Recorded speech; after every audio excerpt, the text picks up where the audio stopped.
लोगों के साथ कैसा व्यवहार करें। इस कहानी से इस सवाल का संतोषजनक जवाब मिलता है। एक बार की बात है, गौतम बुद्ध अपने शिष्यों को शिक्षा दे रहे थे। उसी दौरान हैरान परेशान वहाँ राजा अजातशत्रु आ पहुँचे। उन्होंने गौतम बुद्ध को प्रणाम किया और कहा, हे प्रभु, जब मैं आपका अनुयायी नहीं बना था तब मैं निर्दयी था। सब मुझसे डरते थे, मेरी इज्जत करते थे, लेकिन जब से मैं आपका शिष्य बना हूँ तब से लोग मेरा शोषण करने लग गए हैं। हर कोई मेरी शांति का गलत फायदा उठा रहा है। मैं एक ऐसा इंसान था जो किसी को मौत की सज़ा देने के लिए 2 बार नहीं सोचता, मगर आपके शरण में आने के बाद मैं बदल गया हूँ। मुझे पहले की तरह गुस्सा नहीं आता है। पहले की तरह किसी को सज़ा देने का मेरा मन ही नहीं करता है। लेकिन मेरा दयालु और मेरा शांत स्वभाव मेरे लिए मुसीबत बन गया है। मेरा अपने देश पर शासन करना मेरे लिए बहुत मुश्किल होता जा रहा है। मुझे डर है कि मेरे इस स्वभाव का कारण देश में अराजकता न फैल जाए। कृपया करके मुझे कोई उपाय बताइए। बुद्ध समझ गए राजा की परेशानी क्या है। उन्होंने राजा को एक कहानी सुनाना शुरू किया। एक गांव था।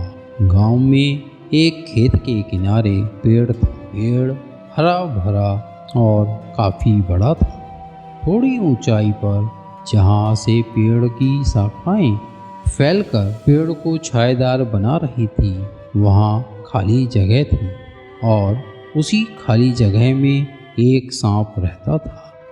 वह काफ़ी उग्र था। वहाँ आने जाने वाले लोगों के हलचल पर वह उन्हें काट लेता था, जिससे कई लोगों की मौत हो गई थी। लोगों ने डर के पेड़ के पास आना जाना बंद कर दिया।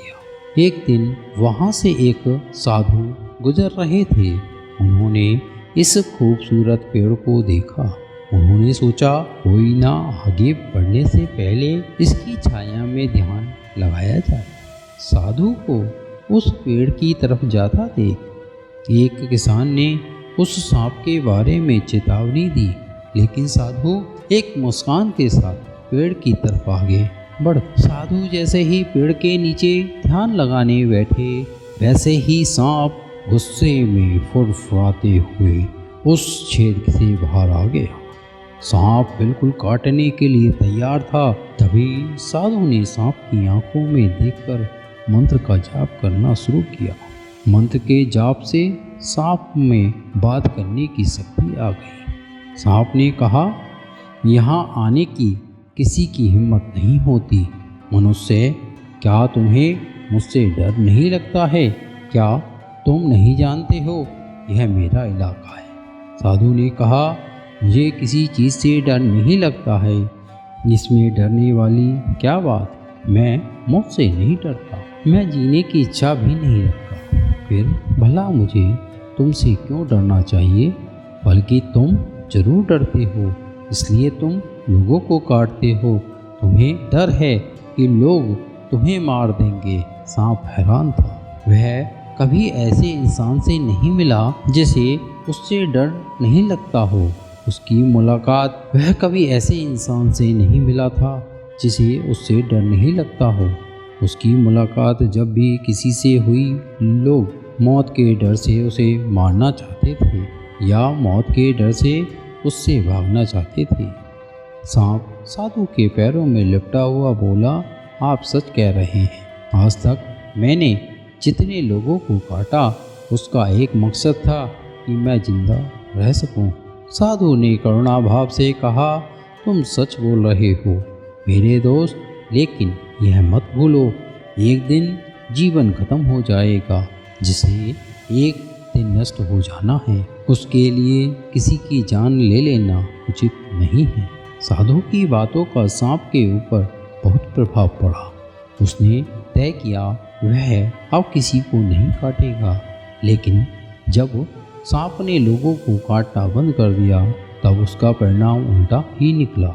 लोग अब उसके साथ खिलवाड़ करने लगे, उसे चोट पहुंचाने लगे, जिससे सांप अक्सर चोटिल और घायल हो जाता था। इस समय वह अपने जीवन के सबसे कष्टकारी और कठिन समय से गुजर रहा था। एक दिन दोबारा से वह साधु उस गांव में आए और उस पेड़ के नीचे बैठने चले। वह उस सांप को देखकर हैरान रह गए। उन्होंने सांप से पूछा, तुम्हारी हालत इतनी दयनीय कैसे हो गई? तब सांप ने जवाब दिया, मैं आपकी बात में से बहुत प्रभावित हुआ। मैंने तय किया कि मैं किसी को नहीं काटूंगा।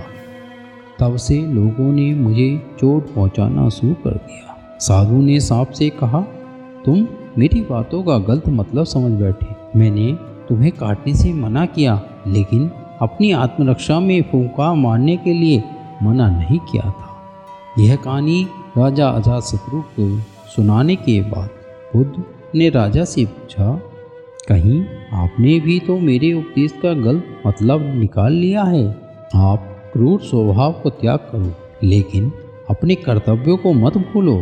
आप बाहर से कठोर बनकर राजा का कर्तव्य पूरा करो, ताकि राज्य में सभी को आप अनुशासित रख सकें, किसी को असुरक्षा महसूस न हो और आप अंदर से साधु बने रहें।